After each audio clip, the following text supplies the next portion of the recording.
Jangan terlalu risau dengan penderitaan, cobaan yang sedang kita lalui saat ini. Karena cobaan-cobaan tersebut akan mendekatkan diri kita kepada Allah. Cobaan-cobaan tersebut akan mengenalkan kita betapa Allah selalu memberikan pertolongannya pada saat yang tepat. Dan ingatlah, Allah tidak akan pernah memberikan cobaan yang melampaui kemampuan kita untuk menanggungnya. Gitu, Fit.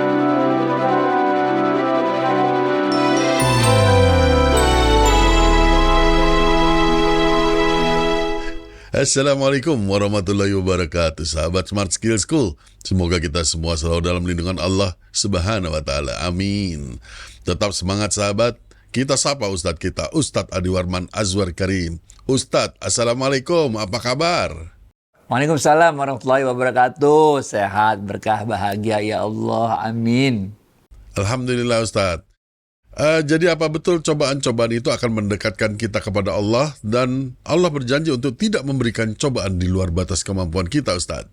Iya, betul sekali. Itu memang potongan dari sebuah ayat dalam surat Al-Baqarah. Akhir-akhir surat Al-Baqarah, Allah mengatakan, La yukallifullahu nafsan illa wus'aha. Ini. Allah tidak akan pernah memberikan kepada kita suatu cobaan di luar kemampuan kita untuk menanggungnya. Bahkan ketika saat-saat genting, saat-saat kita merasa hopeless, saat-saat kita merasa kayaknya ya Allah, kok gini amat ya hidup ya, bener ya. Kapan sih datangnya pertolonganmu itu? Pada saat kita udah pada titik terendah itu, kita kemudian merasakan bagaimana Allah memberikan bantuannya, pertolongannya kepada kita, sehingga kita diberikan kekuatan oleh Allah untuk terus bertahan. Ini men, kekuatan untuk terus bertahan. Dan yang kedua, yang paling dahsyat yang diberikan Allah kepada kita, bukan saja kekuatan untuk terus bertahan, tapi kita merasakan kasih sayangnya Allah. Betapa Allah itu sayang banget sama kita. Bagaimana kita merasakan kasih sayangnya Allah itu? Karena tiba-tiba masalah yang kita hadapi selesai. Walaupun bukan kita yang selesaiin, tahu-tahu ada aja selesai aja, kita nggak tahu ngerti gimana caranya, tahu selesai. Ini kasih sayangnya Allah. Yang kekuatan diberikan kepada kita bukan untuk menyelesaikan masalah itu, kekuatan diberikan kepada kita oleh Allah untuk terus bertahan, untuk terus bersabar, istiqomah, berada di jalannya. Dan pada saat yang sama, kemudian Allah berikan kepada kita kasih sayangnya berupa kemudahan-kemudahan yang dalam Al-Quran disebutkan, fa inna ma'al usri yusra, inna ma'al usri yusra. Setiap kali Allah menurunkan kesulitan, pada saat yang bersamaan Allah menurunkan berbagai macam kemudahan bagi kita. Sehingga kita merasakan dua hal sekaligus terjadi. Pertama, kekuatan diberikan kepada Allah untuk terus bertahan. Yang kedua, diberikan kasih sayangnya Allah dengan berbagai kemudahan yang diturunkan kepada kita. Pada saat kita melewati itu semua, kemudian kita akan tersenyum lebar, dan kita merasakan yang ketiga, bahwa kenikmatan yang Allah berikan pada kita jauh lebih banyak, lebih besar daripada cobaan-cobaan yang diturunkan pada kita. Ini yang dalam Al-Quran disebutkan, fabi ayyi alai rabbikuma tukadziban. Rasulullah SAW dalam sebuah hadis yang diriwayatkan oleh Imam Tirmizi dan Imam Ibnu Majah, itu disebutkan Allah memberikan cobaan yang paling berat itu kepada para rasul dan nabi-nabinya. Ini men. Jadi orang-orang, para rasul, para nabi itu yang begitu dekat bisa ngobrol sama Allah, itu diberikan cobaan yang paling berat. Dan setelah itu Allah akan, yang lebih ringan dari itu adalah orang-orang yang mempunyai tingkat keimanan yang di bawah mereka. Orang-orang yang soleh, orang-orang yang alim, orang ini diberi, dan begitu seterusnya. Seseorang itu, kata Rasulullah SAW, diberi cobaan sesuai dengan tingkat pemahaman keagamaannya. Jadi jangan kita berpikir terbalik-balik. Jangan kita pikir karena kita udah taat pada Allah, karena kita udah istiqomah menjalani hidup ini di jalannya Allah, maka kita akan dibukakan jalannya lempeng lurus, enak hidup bahagia di dunia, nggak ada cobaan. Enggak begitu. Malah kita istiqomah, malah kita terus berpegang di jalan Allah, malah kita akan diberikan berbagai cobaan yang lebih berat lagi oleh Allah kepada kita. Tapi ajaibnya setiap kali cobaan itu ditimpakan pada kita, kita selalu bisa merasakan kebersamaan kita dengan Allah. Kita selalu bisa merasakan Allah selalu menyertai kita melewati segala macam cobaan-cobaan hidup tersebut. Itu tanda-tandanya Allah sayang sama kita.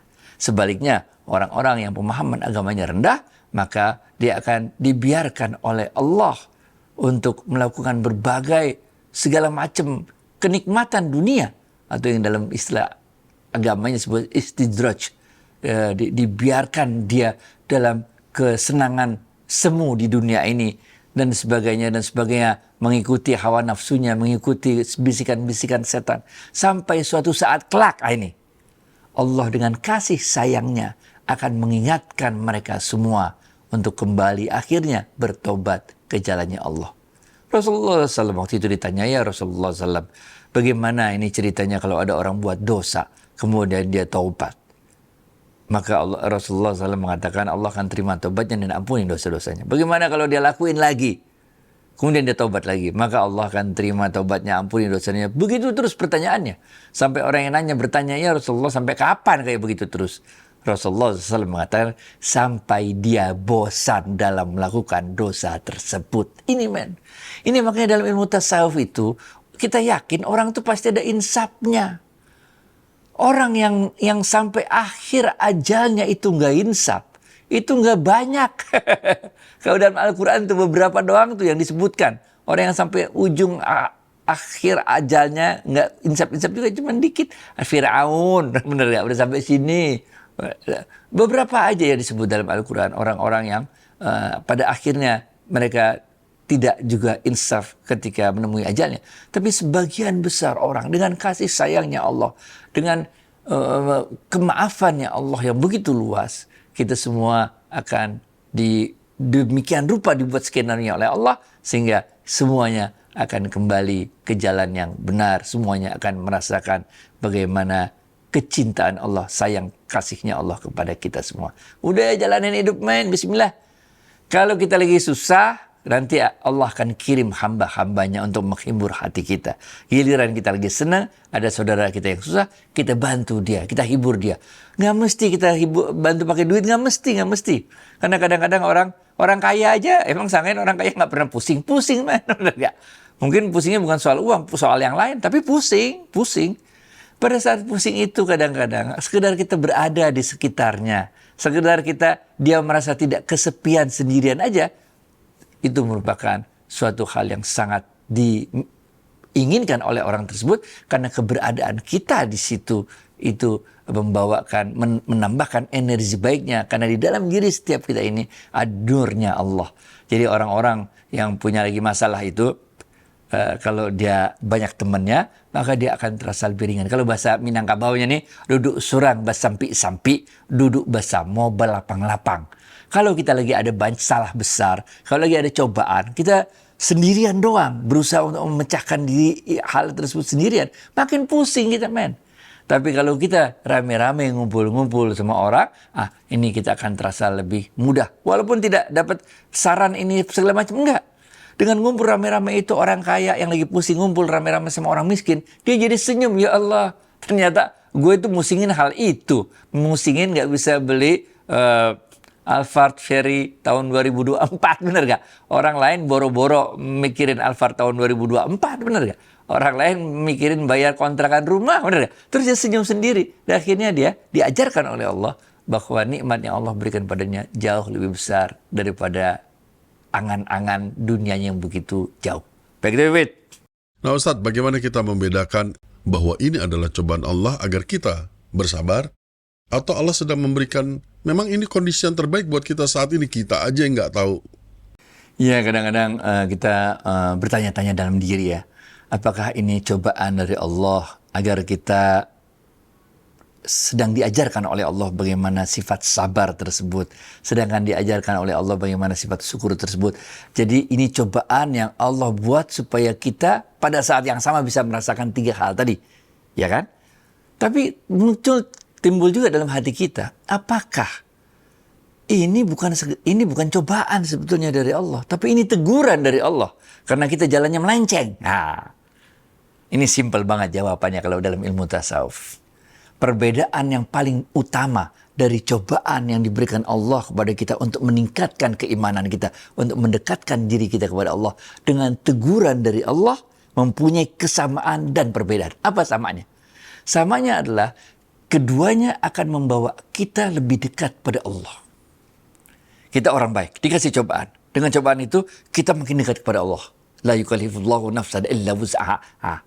Samanya dengan kalau kita lagi ngaco hidup kita ngaco, suka mabuk segala macam, lalu tahu-tahu kita dikasih teguran oleh Allah. Misalnya kita kelewatan mabuknya sehingga terpaksa dirawat di rumah sakit, keluar duit sampai 7 juta untuk bayar rumah sakit, benar nggak? Padahal kita juga hidupnya lagi susah, benar nggak? Beli minumnya juga bukan kita yang beli, tapi di orang lain kita dicekok, macam-macam gitu, benar nggak? Nah, ketika itu kita taubat, astagfirullahaladzim ya Allah, betapa bodohnya aku melakukan perbuatan dosa itu, benar gak? Ini dampaknya di dunia aja kayak begini, benar gak? Sehingga kita mendekatkan diri kepada Allah. Itu samanya. Tapi ada perbedaannya. Perbedaannya adalah ketika kita bentuknya itu adalah cobaan yang diberikan oleh Allah. Ketika kita berjalan di jalan yang benar, kemudian mendapat cobaan, hati kita menjalaninya dengan tenang.